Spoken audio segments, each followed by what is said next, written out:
CIA, then was VP for Research Analysis at the Center for Security Policy. Claire now runs her own firm, Lopez Liberty, with a mission to alert Americans to national security threats. And we have John Lowe, IR's first in-studio guest. John, thank you for coming in. Great to be here, Cindy. John is the chairman of Big Media, bringing you Netflix series like Spy Ops and Terrorism Close Calls. He's also an attorney, volunteer firefighter, and a partner at the Five Eyes Intelligence Advisory Group. Okay, let's start in Paris. France's interior minister had been touting the security preparations at the Olympic Games, saying they blocked 1,000 people suspected of foreign interference from attending. Clearly, that wasn't enough, since just hours ahead of the opening ceremony, coordinated arson attacks paralyzed the train system and shut down air travel. Tim, I know you in particular hold France's security service in high regard, the DGSE. What is your reaction to what happened in France? I do indeed hold them in high regard. I've worked with them for decades, off and on. You can't protect everywhere, and thank heaven, at least nobody was hurt. And that's kind of one of the principal aims of the whole thing. The fact that the bad guys found a weakness is not surprising. There's no such thing as perfect security anywhere. And there are always ways around. You need red teams constantly looking for these weaknesses, and then the blue teams closing those gaps.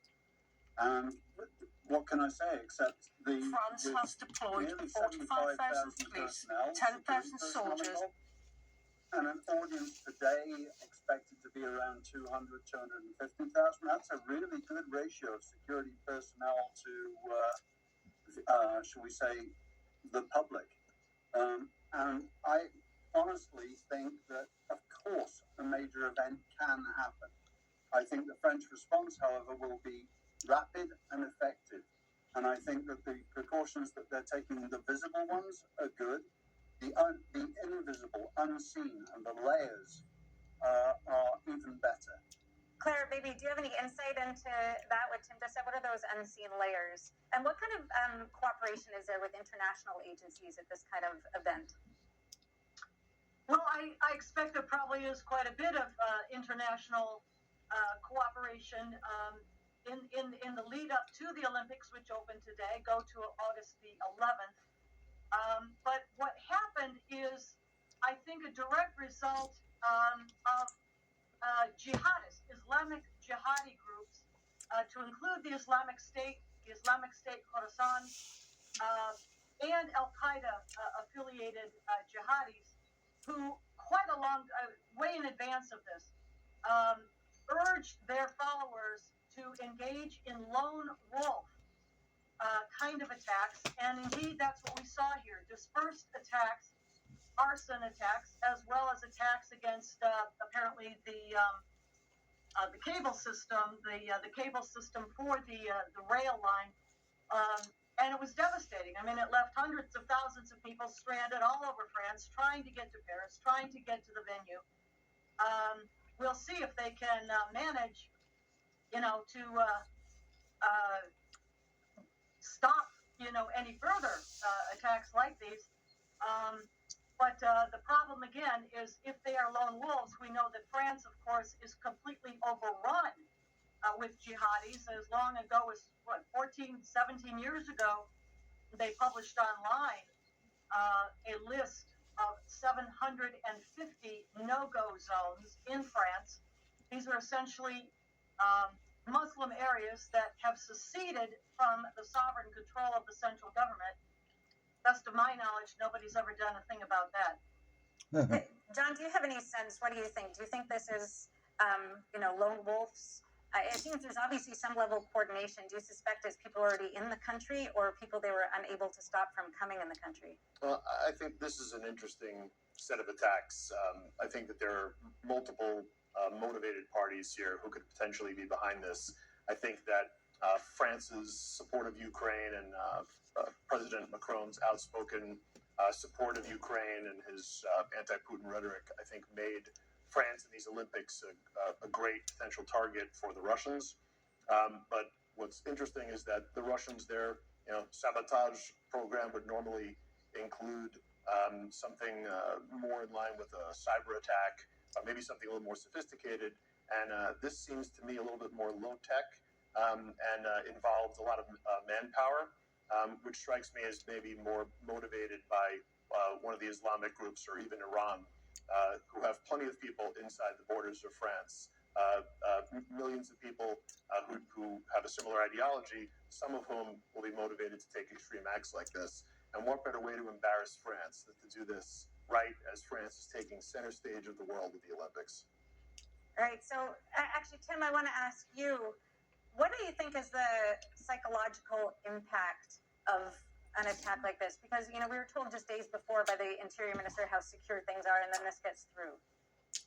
I think a lot will depend on how the Interior Ministry handles it, but I actually think the effect is going to be minimalist, simply because, if I may just correct the record slightly, Claire, when you talked about 750 no-go areas, there are not 750 no-go areas in France. There have never been 750. The government posted that. It was the government posting that listed them.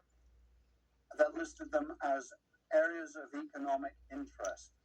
No, zone urbaine sociale. Hang on, I'm zone. not disagreeing with you completely, because like Birmingham and Dearborn, there are areas where going there for anybody who's non-Islamic is dangerous. There are bad people there looking to do bad things. But France has actually worked pretty hard on most of those areas you're talking about, and yeah, they don't talk about it a lot. Well, I think if there's 750 no-go zones or areas that are not safe for any group of people not to go within their own country, whether it's 750 or 7, I think that's a sign of a serious problem. And what's likely happening is if you allow 1, 2, or 5, or 7 of these areas to pop up, and you don't do anything about it, don't be surprised if that 7 turns into 750. John, I agree with you, but here's my point. That 750 is not, as I say, 750, and they're not no-go zones. The French have been going into them. The French are the ones that said, you want to insist on wearing the hijab through security? No. The French are the ones that actually stand up a lot to Muslim fundamentalism. And they don't make a big fuss about it because they know that making a big fuss is what the opposition wants. So, yes, there's been a PR coup in terms of the bad guys hitting the train network. But it's still pretty modest, and it isn't going to affect the other 11 million Parisians. It isn't going to affect probably 2 million visitors that are already in Paris. It's affecting a few 100,000 people on trains around the country. And that's bad. Don't get me wrong. I'm not saying it's not. Yeah. But DGSI, the Interior Force, has a lot of powers that we in Western security forces would love to have. They can arrest and detain for up to 72 hours without even a magistrate being involved. They like to get magistrates involved quickly, and they do. But they have the power to detain, and they have the power for anybody who's not a long-term French citizen to eject them from the country. And they do that a lot. So, like I say, no system is perfect. I'm English. I'm not going to defend the French that strongly. But I have worked with both the Foreign Legion, DGSE, and DGSI. So super quickly, we have to go to break in just about 30 seconds, but can you tell us what happened in Leeds? So there was riots in Leeds, the police stepped down. What happened there in comparison to what you see in France? Once again, politics really rears its head, and political direction is so important in all these things. And what happened in Leeds was basically that the police commissioner or the police officer in charge of the area just took a political decision to back off and let the bad guys, if you like, run amok. And we've seen the results of that here in the States as well. It never ends well. Okay, that's a good segue because we have to take a break right now. But when we come back, we're going to travel here to the United States. We'll talk about the Trump assassination attempt. Was it human error, systematic of a bigger problem? We'll find out when we get back.